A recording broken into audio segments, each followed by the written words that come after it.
नमस्कार दोस्तों, मेरा नाम है राहुल और आप देख रहे हैं हमारी खास वीडियो सीरीज़ कोडिग्नेटर फ्रेमवर्क के बारे में। दोस्तों, आज के हमारे इस वीडियो में हम लोग बात करेंगे मॉडल्स की।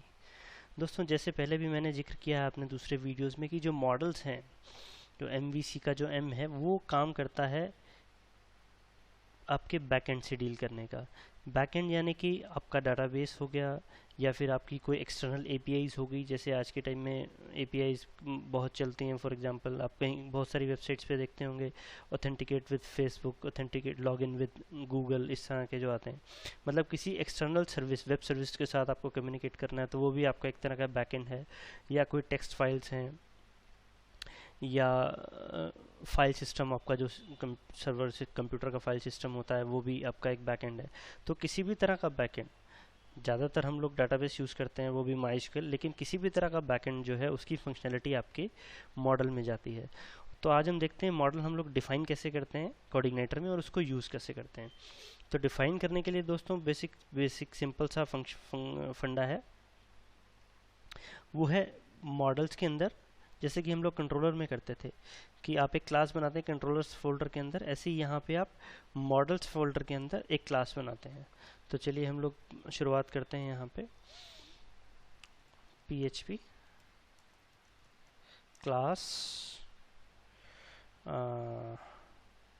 ABC। यहाँ पे जो है इसका फर्स्ट लेटर वो कैपिटल आएगा, जैसे कि कंट्रोलर में मैंने आपको बताया था। ये कोऑर्डिनेटर का कन्वेंशन है। फाइल नेम जो है वो पूरा स्मॉल लेटर्स में आएगा, लेकिन जो क्लास का नाम दोगे वो एक तो सेम होगा लेकिन उसका फर्स्ट लेटर कैपिटल होना चाहिए। एक्सटेंड्स, और जैसे हम लोग कंट्रोलर में एक्सटेंड करते थे, ये मेरा ब्लॉक कंट्रोलर है, यहाँ पे हम लोग CI कंट्रोलर एक्सटेंड कर रहे हैं ताकि हम लोग कोऑर्डिनेटर की फंक्शनैलिटी जो है यूज़ कर पाएँ। तो मॉडल में यहाँ पे हम लोग एक्सटेंड करते हैं CI_मॉडल, इस तरह से abc.php। तो इस तरह से दोस्तों हम लोग डिफाइन करते हैं मॉडल, और फिर इसके अंदर आप फंक्शन बना सकते हैं, पब्लिक फंक्शन। आप इसमें प्राइवेट फंक्शंस बनाएं, वेरिएबल्स बनाएं, प्रोटेक्टेड बनाएं, कुछ भी बनाएं, लेकिन जो आपके एक्सेसिबल होंगे कंट्रोलर में, ये मॉडल जब आप कंट्रोलर में यूज़ करेंगे तो यहाँ पे आप वही फंक्शन कॉल कर सकते हैं जो कि पब्लिक होंगे।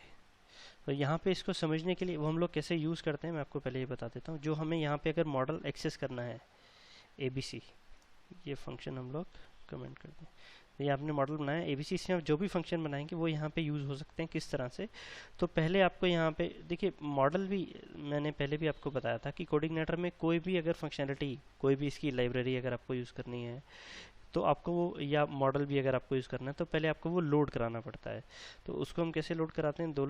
$this load model. अगर आपको लाइब्रेरी लोड करानी है तो यहाँ पे आप लाइब्रेरी करते हैं।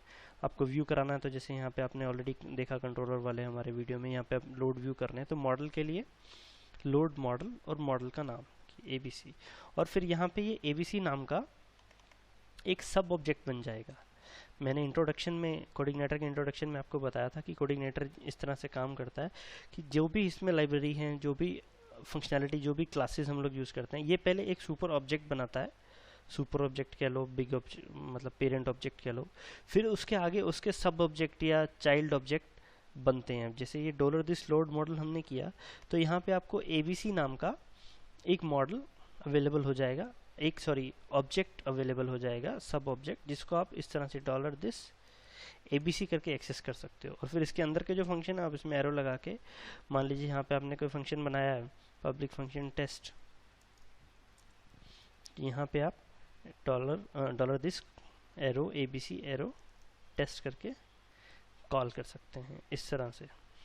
अगर आप कोई लाइब्रेरी भी, आगे हम देखेंगे, अगर कोई लाइब्रेरीज भी हम लोग यूज़ करते हैं तो वो इसी तरह से होती हैं, और ये मॉडल भी इस तरह से ही होता है। यहाँ पे आप जो भी फंक्शनैलिटी लिखोगे वो यहाँ पे आपको कॉल हो जाएगी। अब क्योंकि ये ऑब्जेक्ट बना रहा है, अब आप समझे होंगे, अगर ऊप्स की वीडियो आपने देखे हैं या आप ऑलरेडी जानते हैं ऊप्स कंसेप्ट को, तो ऑब्जेक्ट में जो कॉल हो सकते हैं वो फंक्शन, वो सिर्फ पब्लिक ही फंक्शन कॉल हो सकते हैं। इसमें आप अगर किसी क्लास के ऑब्जेक्ट पे आप प्राइवेट या प्रोटेक्टेड फंक्शन कॉल करना चाहोगे तो वो नहीं कर सकते हैं। इसीलिए मैंने बोला कि यहाँ पे जो भी आप पब्लिक फंक्शन बनाओगे वही यहाँ पे एक्सेसिबल होंगे, क्योंकि यहाँ पे उसका ऑब्जेक्ट बना लिया जाता है और फिर उस ऑब्जेक्ट के थ्रू हम लोग वो फंक्शनलिटी यूज़ करते हैं। तो इसको समझने के लिए मैं एक आपको एग्जांपल देता हूँ। हम एक नया मॉडल बनाते हैं यहाँ पे ऑथेंटिकेशन का मान लेते हैं हम कि हम लोग ऑथेंटिकेट डॉट php, ठीक है। और इसमें हम लोग क्लास बना लेते हैं, class authenticate x tends CI model, और इसमें पब्लिक फंक्शन भी ऑथेंटिकेट बना लिया हमने, जिसमें हम लोग मान लीजिए यूज़र नेम और पासवर्ड रिसीव कर रहे हैं, और यहाँ से आप रिटर्न कर देते हैं ट्रू या फिर फॉल्स, या वो में भी डाटाबेस चाहिए होगा। डाटाबेस हम एक अलग वीडियो में देखेंगे। अभी हम इसको सिंपल एक फंक्शन बनाते हैं, पब्लिक फंक्शन गेट डाटा, और यहाँ से मान लीजिए आपने डाटाबेस से कुछ भी फेच किया और एक अरे आपने रिटर्न कर दी, ABC XYZ।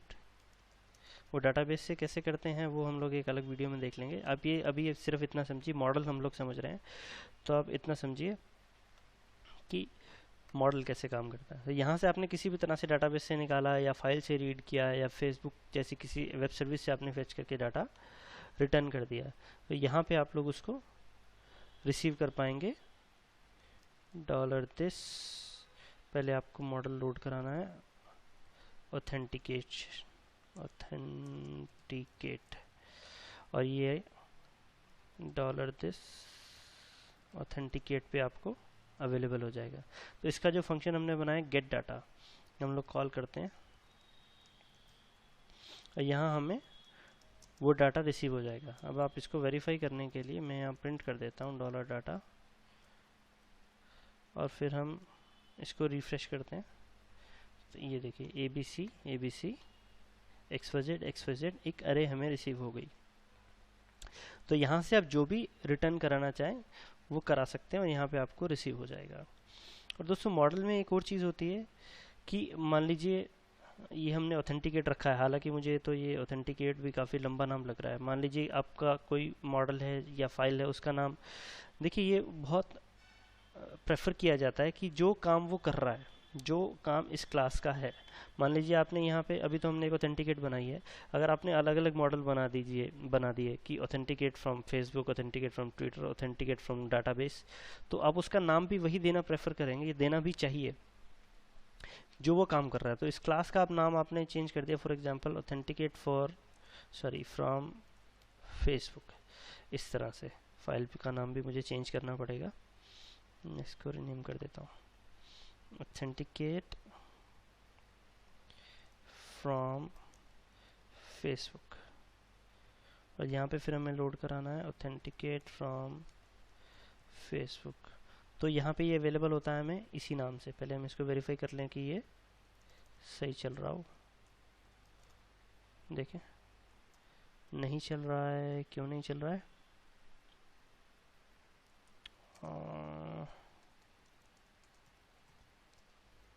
मैंने कुछ नाम गलत दिया क्या? ऑथेंटिकेट फ्रॉम फेसबुक, देखिए लंबे नाम में यही लफड़ा होता है।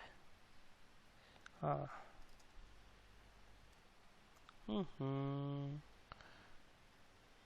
अच्छा, मैंने किया क्या? कुछ भी तो नहीं किया, रिसीव ही किया, लेकिन प्रिंट तो किया नहीं।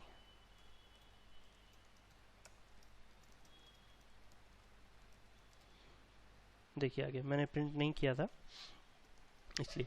तो हम जो मैं बता रहा था कि मान लीजिए नाम आपने रखा, तो ये इस मॉडल पे अगर आपको मान लीजिए 5-6 फंक्शन कॉल करने हैं या ज़्यादा भी करने पड़ सकते हैं, तो ऑथेंटिकेट फ्रॉम फेसबुक ये नाम काफ़ी लंबा हो जाता है। तो इसके लिए कोऑर्डिनेटर ने एक फैसिलिटी दी है कि आप इसका यहाँ पे जो ऑब्जेक्ट बनेगा, अभी जो ऑब्जेक्ट बन रहा है वो उसी नाम से बन रहा है, लेकिन अगर आप चाहो कि इसका नाम कुछ और रखना है यहाँ पे, तो आप इसको यहाँ पे एज ए सेकेंड पैरामीटर दे दीजिए। फॉर एग्जांपल यहाँ पे मैंने फेसबुक दे दिया, तो अब अगर आप इसको रन करेंगे तो एरर आ जाएगी, undefined property authenticate from Facebook, क्योंकि अब जो मॉडल का ऑब्जेक्ट बना वो ऑथेंटिकेट फ्रॉम फेसबुक के नाम से नहीं बना, फेसबुक के नाम से बना।